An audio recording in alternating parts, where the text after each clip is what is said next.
have lots of new mommy friends and I just thought I would make a video, hi Ezekiel, about all the things that I wish I had known as a first time new mom. So hopefully you can hear me okay. I have the laundry going. Okay, so there's something called meconium, and that is the first few poops that your baby will have.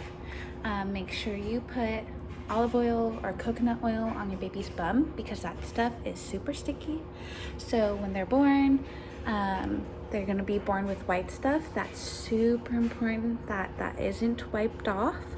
That helps build their skin barrier and also like moisturizes their skin.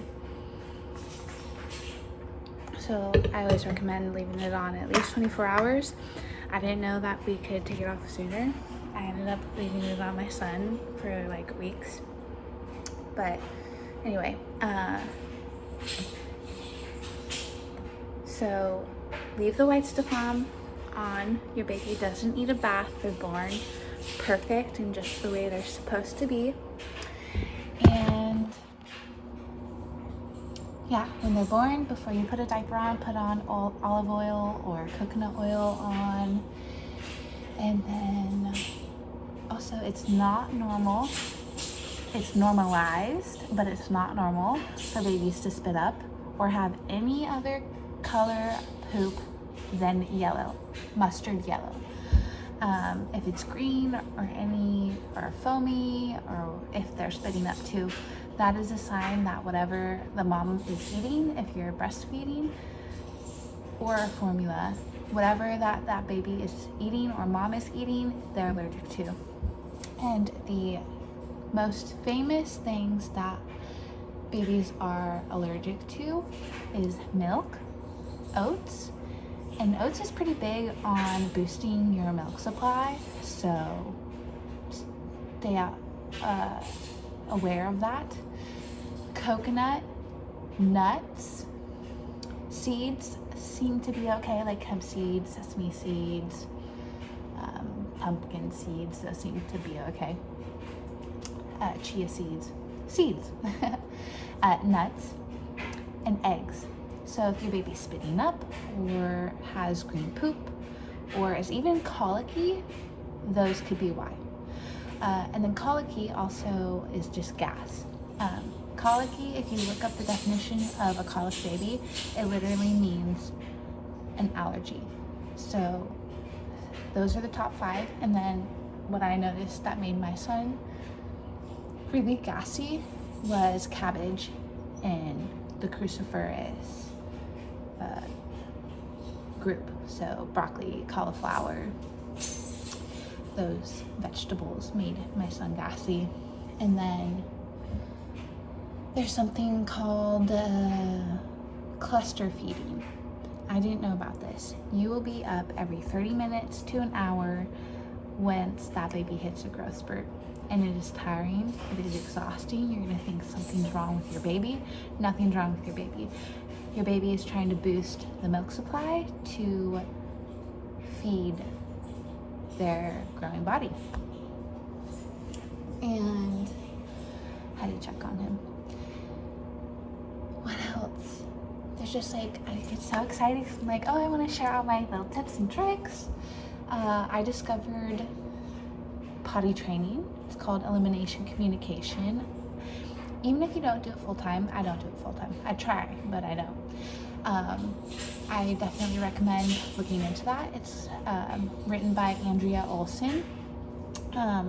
If you don't want to clean up poopy clothes or blowouts, I highly recommend it.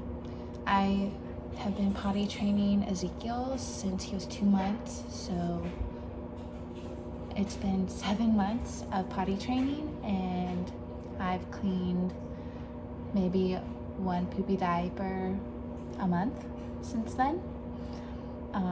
And it's been great. Never had to clean any blowouts. Babies are amazing. They're so smart and intelligent. We just have to listen to them. Some of you are not in California, but for those of you who are in Orange County, I highly recommend working with a woman named Luka. She's a craniosacral lactation consultant. I will leave her information in the description box. So message her scheduler beforehand. She charges $135 each session. Absolutely worth it. So that way the scheduler knows who you are and can be prepared for when your baby's born, because there's a 3 to 5 day window, of course, depending on when your baby's born, that Luka should come see your baby. She helped my son so much. He had a journey coming into this world. And hold on, excuse me. Let's not chew on the key. You can chew on this purple one. Yeah, chew on that one. Keys are dirty. Yuck. Yuck, yuck, yuck. Or you can have your spoon. Here. Chew on your spoon.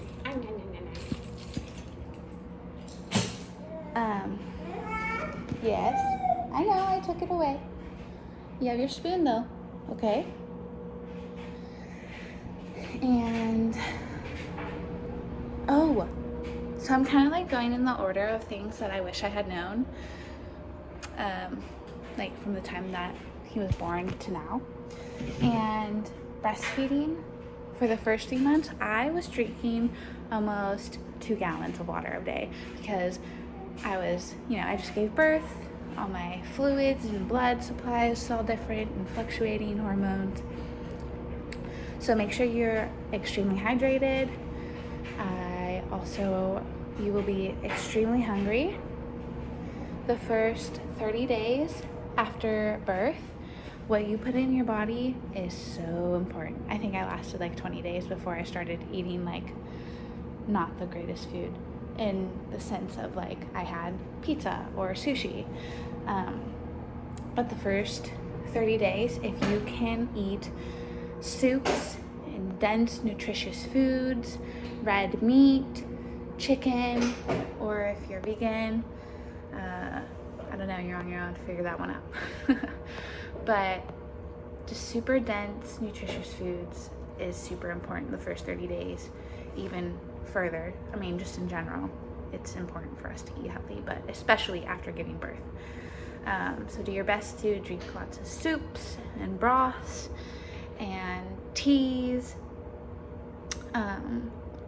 And let's see. Oh, diaper rash, that's also an allergy. Beef tallow is so good.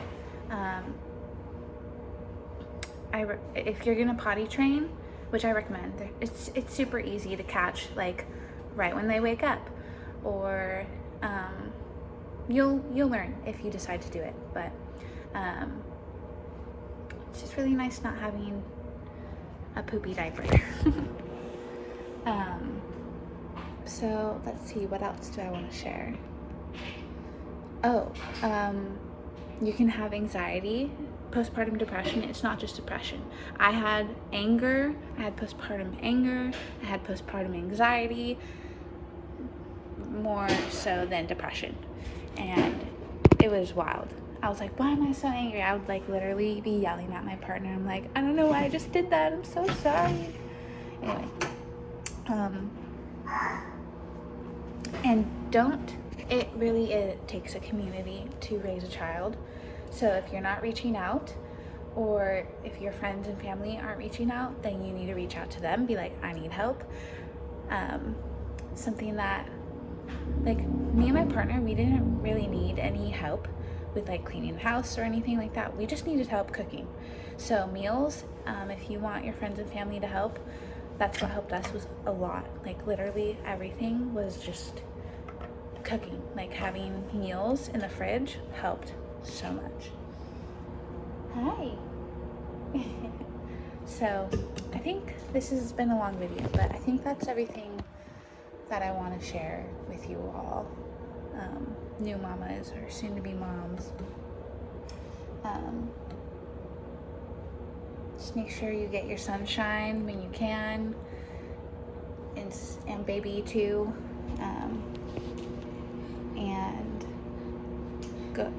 rest. Oh, bed rest.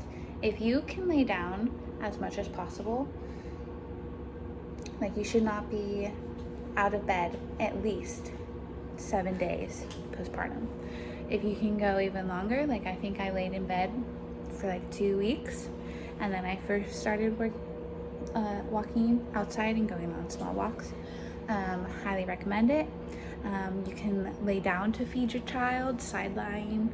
That is golden. So yes, you should not be sitting up to feed baby, or, I mean, you can, whatever, but I don't recommend it because gravity just pulls everything down on the uterus, and that's yucky. That's the trash. Yuck. Yucky, yuck. So if you can lay down and be on bed rest for the first 2 weeks, great. And don't be in a rush to feed your child. You know, everybody, I'm just sharing my experience. It's very common for people to feed their babies once they turn 6, but there's no rush. Don't feel peer pressured into feeding your child if you're not ready, or if baby's not ready either. But if they are spitting up and they're having allergic reactions to the most common foods that I've mentioned, and diaper rash, that is a gut microbiome issue. So baby's microbiome is only as good as the mom's. So probiotics during pregnancy and after pregnancy is good, and there's even infant probiotics that I recommend. It's expensive, but it lasts for a year or more. And I'll link that below as well. So I hope that was helpful and yucky. Just know that everybody parents how they're going to parent, and this is how I parent, but this is also what I learned. So yeah.